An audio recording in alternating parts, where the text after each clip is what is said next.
how to experience abundance, even in difficult times, Spurgeon reveals, have you ever paused to consider that the more we possess, the less content we often feel? That perhaps your issue isn't scarcity, but rather in excess? Yes, I understand. It sounds contradictory, almost absurd, but listen to what I'm about to tell you. Most individuals are unhappy, not due to lack, but because they don't know how to truly enjoy the plenty they already have. I am Charles Spurgeon, and today I want to show you how true abundance isn't about what you own, but about what you perceive. And what you are about to hear could alter everything, just as it did for me. I observed Esau remark casually, "I have much." The phrase left his lips with force, with the self-assurance of someone who believes their wealth is the answer to everything. And do you know what strikes me about that? He truly did possess many goods. He was a prosperous man, respected and feared. Yet, when I looked at him, I didn't see abundance. I saw burden. I saw a man carrying sacks of gold on his shoulders and an empty soul. How many people today are precisely like this, surrounded by possessions, yet consumed by an inner emptiness? Have you ever felt this way? Have you been encircled by everything that, theoretically, should bring you joy and still felt nothing but restlessness, as if something were always missing?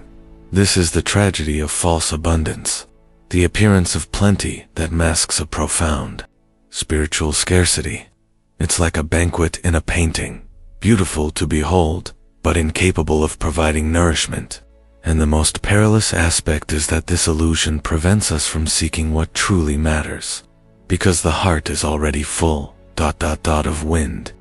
Contentment is replaced by comparison, gratitude by greed, and life becomes a frantic chase after more and more. But more of what, precisely? Have you noticed how, even after acquiring something you deeply desired, the feeling of pleasure lasts such a short time? A new mobile phone, a motor car, an expensive garment, and, soon after, the emptiness returns. Science has already demonstrated that this occurs with most people. According to studies from the University of California, the dopamine, the pleasure hormone released by material achievements, quickly dissipates, and the brain resumes seeking another stimulus. This is why many live in a cycle of chronic dissatisfaction. Esau is a depiction of this kind of life. He held the world in his hands, but he scorned eternal things. He sold his birthrights, something of spiritual and everlasting value, for a pot of lentil stew. I ask you, how many times have you done something similar? How many times have you exchanged something valuable for an immediate reward? Perhaps peace for a toxic occupation. Perhaps your communion with God for empty entertainment. Or perhaps your emotional well-being for relationships that do not build you up. Once, I met a gentleman who, like Esau, possessed everything. The proprietor of several properties, the owner of a large transportation company. He was seen as a victor, and he himself claimed to be satisfied, till his adolescent daughter fell into a deep depression. He sought me out, desperate, saying, "Spurgeon, what good is my money if I cannot purchase joy for my household?" That was the first time in many years that he wept in front of someone. He had everything, except peace, except direction, except true abundance. The abundance of the wicked is silent in its snare. It does not appear wrong. It shines, it enchants, but it distances you from eternal matters, because it gives you a false sense of completeness. The Bible states that there are paths that seem right to a person, but in the end, they lead to death. False abundance is one of those paths, and the most subtle aspect of all this is that many of us justify this attachment to things with phrases like, "I just want to provide the best for my family," or "I am striving for my future." But deep down, there is a hidden restlessness, a fear of not being enough, a dread of appearing insignificant in the eyes of others. Have you ever felt this? Have you found yourself spending more than you could afford just to avoid feeling less? Have you pressured yourself for success before your time simply because you saw someone making it on social media? Herein lies the deeper problem. Abundance that does not come from God enslaves us, slaves to image, to comparison, to performance, to appearance. Life transforms into a stage, and the soul into dark backstage areas. Esau was such a man who, in the eyes of the world, had everything. But in the eyes of God, he was a man who had despised what mattered most. And this is the point that makes me tremble within. Abundance that comes without faith is a dangerous deception. Now, envision your own life. Reflect sincerely. Where have you placed your hope? What does your soul cling to when it feels fear? Is it your bank balance? Your professional standing? The security of a home filled with possessions? If the answer is not Christ, then all of it will fail, sooner or later, because everything the world can offer you is temporary. Everything, possessions, applause, health, compliments, they pass, they disappear, they evaporate. But God does not, and that is why I ask you now, as one who has seen many things and walked with many souls, are you seeking true abundance or merely accumulating expensive emptiness? It is not wrong to prosper, but it is tragic to prosper away from the presence. My invitation to you is not to abandon what you have, but to look at what you have with different eyes, to not repeat Esau's error, to not be rich in your pockets and miserable in your soul. And if you are weary of this insatiable hunger for more, perhaps it is time to stop and say, Lord, I have everything, if I have you. And in that moment, only in that moment, you will possess true abundance. When Jacob met Esau, he declared, I have plenty. Now, observe the subtlety of these words. He did not simply say, I have what I need, or I have enough. He said, I have plenty. And what is most extraordinary is that he stated this coming from an exhausting journey, fearing his brother, carrying wives, children, servants, flocks, and a heart marked by struggles. Still, he declared, I have plenty. This impresses me to this day, because it shows that abundance has nothing to do with the quantity of things.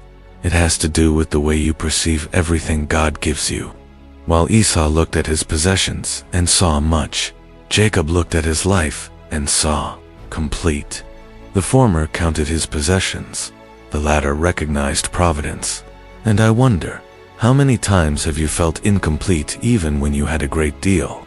Have you had that moment when everything around you seemed fine, employment, health, people by your side, and yet an inner voice whispered, something is missing, double quotes.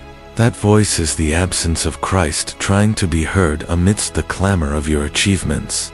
The truth is, in our present day, we are taught to seek satisfaction in what accumulates: figures, followers, diplomas, accomplishments, possessions. But Jacob teaches us that true abundance stems from a spiritual awareness, not from material accounting. I distinctly recall an elderly woman who visited our congregation every Sunday. She arrived with difficulty, supported by a cane, wearing simple clothes. One day, after a service, she told me, Pastor, today I only had rice with an egg for lunch, But what a feast it was, because as I ate, I thanked God and felt His presence there with me. That silenced me, for there was someone who possessed true abundance, the peace of knowing that God was with her. There was no luxury, there was no apparent plenty, but there was complete sufficiency in Christ. It's like that famous saying I once heard, if all you have is God, then you have everything you need. But do you truly believe that? Can you look at your life today with all that you have or don't have, and sincerely say, I have plenty? This is a point that touches on something many avoid, the silent comparison we make every day. You wake up, open your mobile phone, see someone's travels, another's physique, yet another's professional success, and something within you wilts a little, and then the confusion begins. You think you're not enough, that you're behind, that you need to rush, produce more, have more. But, let me ask you, how many times have you paused to give thanks for what you already possess? Can you look at your home, however modest, and perceive that there is plenty because there is peace? Can you find value in a simple breakfast, prepared with love, even without luxury? Can you recognize that what you have is not little, it is everything, when it is accompanied by God's presence? A study published by the University of Berkeley revealed that individuals who regularly practice gratitude exhibit significantly higher levels of emotional well-being, even when facing financial difficulties. This reminds me, perhaps, what is lacking in your life isn't more money, but more gratitude. And gratitude springs from a clear perception. God has already given you more than you imagine. Most people who complain live by looking to the side. But Jacob did not look at Esau with envy. He looked at his life and saw purpose, saw salvation, saw blessings. And then he declared, I have plenty. This is the key. Because abundance is not measured by scales or bank statements. It is measured with the eyes of faith. It is understanding that God cares for every detail, from the bread that reaches your table to the silence that guards your heart in the midst of the storm. And I want you to perform an exercise now. Think of everything you possess. Everything. Your body, your mind, your memories, your friendships, the faith you carry even if it is weakened. Place all of this on the scales and see if you do not already have enough reasons to say, like Jacob, I have plenty. For to have plenty, in truth, is to recognize that Christ is your greatest abundance. And when you understand this, everything else falls into place. Contentment surpasses riches. Yes, I said that, and I don't retract a single word. Because while the world shouts that you will only be happy when you have more money, more status, more comfort, I tell you with absolute certainty, true power lies in being satisfied with what God has already given you. Have you noticed how rare it is to find someone truly content these days? Even among Christians, the anxiety for the next step, for the new level, for the financial miracle, takes hold of hearts. Many claim to trust God, but live as if He still owes them something. I recall a moment that left its mark on me. A young woman from the church came to speak with me after a sermon. She had just been promoted at her place of employment, a good income, a good position, good benefits, but she was distressed. She told me, Pastor, I should be happy, but I feel worse than before. And when I asked why, she replied, now that I've achieved what I wanted, I'm afraid of losing it. And worse, I'm already thinking about what comes next. It was then that I understood, once again, that the absence of contentment transforms a blessing into a burden. What was once a source of joy becomes a source of anguish. Have you ever experienced this? Have you prayed for something, received it, and still not felt complete? Contentment is a rare and revolutionary grace. It frees you from comparison, protects you from greed, and, more than anything, enables you to truly enjoy what you have. Do you know what's most curious? Most people think that contentment is resignation, that it's settling, giving up on growing, accepting little from life. But that's not it. Contentment is not about settling, it's about aligning with God's eternal purpose. It is saying, Lord, if you give me much, I will adore you. If you give me little, I will also adore you, because my joy does not depend on circumstances, but on your presence. And when you understand this, everything changes. Studies conducted by Harvard University tracked thousands of individuals over a period of 75 years, one of the largest studies on happiness ever undertaken. The conclusion: what most impacts long-term happiness is not wealth, nor fame, nor professional success. It is healthy relationships, gratitude, and contentment with life. In other words, science confirms what the Bible has been saying for centuries. Better is a little with the fear of the Lord than great treasure and trouble with it. Proverbs chapter 15, verse 16. But why is this so difficult for us? because we have been trained to measure our worth by what we possess, and not by who we are in God. From an early age, we learn that success is synonymous with accumulation, and those who have little often feel smaller, inferior, forgotten.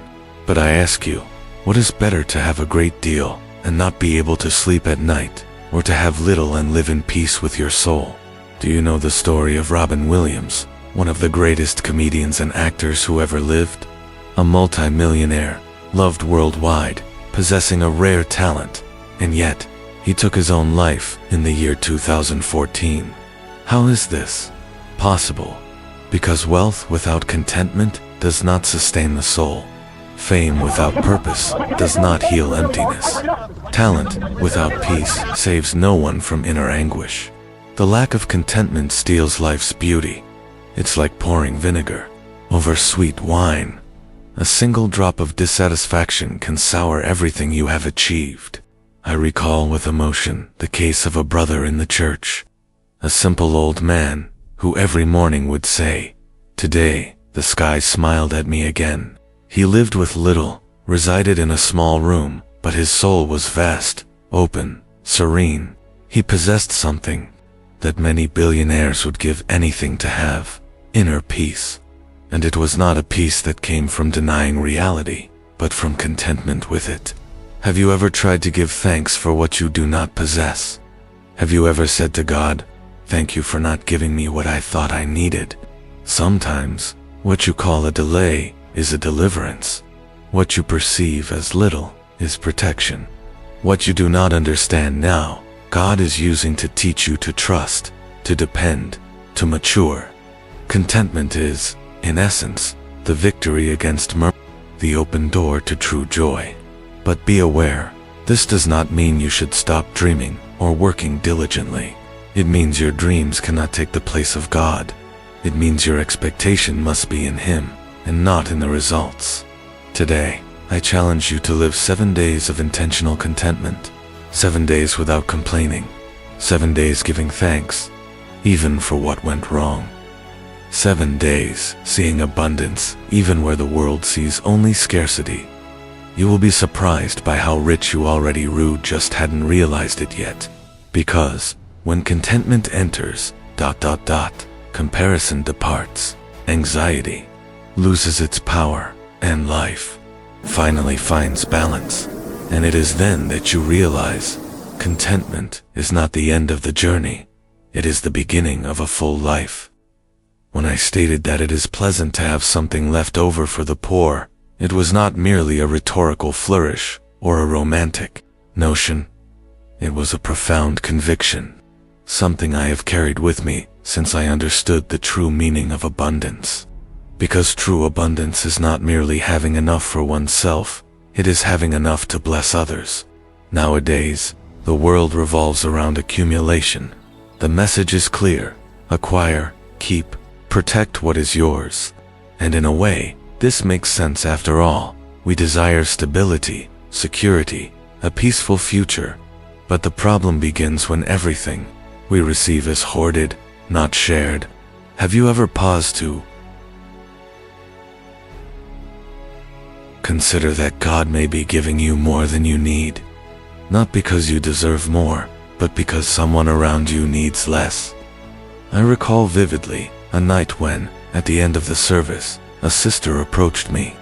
Her eyes were tearful, her hands aged, and she handed me a small envelope. Inside were a few coins. She said, "Pastor, this is what remained from my market trip. It's not much, but I know it can be of use to someone who has less than I do." I held that envelope as if it were made of gold, for in it was the purest expression of abundance, generosity born of contentment. And this is the truth that transforms. Whoever recognizes they have enough does not hoard, they share, not because there is a surplus, but because they understand that a little, in God's hands, multiplies. The Bible reminds us in Ephesians chapter 4, verse 28, that we should work. Yes, but to have something to share with the needy. This is revolutionary, because it runs contrary to modern selfishness. It even runs contrary to a religiosity that is more concerned with appearance than with serving. How many times have you told yourself, when I have more, I will help? But what if God is calling you to help with what you already possess? What if the abundance you so greatly anticipate is already there? It just isn't being activated because it's stagnant, locked away, hidden. Studies in neuroscience demonstrate that the act of giving activates the same brain regions associated with pleasure and reward. And more than that, it contributes directly to the reduction of stress, an increase in self-esteem, and a sense of purpose. In other words, giving is beneficial even biologically. This doesn't mean you need to empty your account or give up everything. It simply means that true abundance is not measured by how much you possess, but by how much you transform the lives of others with what you possess. And do you know what the great irony is? Often, those who share are precisely those who have the least. Have you ever witnessed this? Simple, humble people who don't think twice about sharing their bread, while those who have more often become prisoners of the fear of losing, fear of scarcity, fear that it won't return. But here is the key. Generosity breaks the fear of scarcity, because by giving, you declare through your actions, I trust in God, not in my resources. It is an act of faith. It is proof that you have understood what it means to live in abundance. Do you recall someone who helped you at a crucial moment, even without having much? Perhaps that neighbor who offered you a plate of food when you didn't even know what you would eat. Or that friend who lent you money without judgment. Or that stranger who paid for your fare when you didn't have a single coin. These individuals experienced the joy of generous abundance. And that same joy can be yours. But it is necessary to break the pattern of retention and adopt the kingdom lifestyle. A lifestyle where abundance passes through you, but does not stop with you.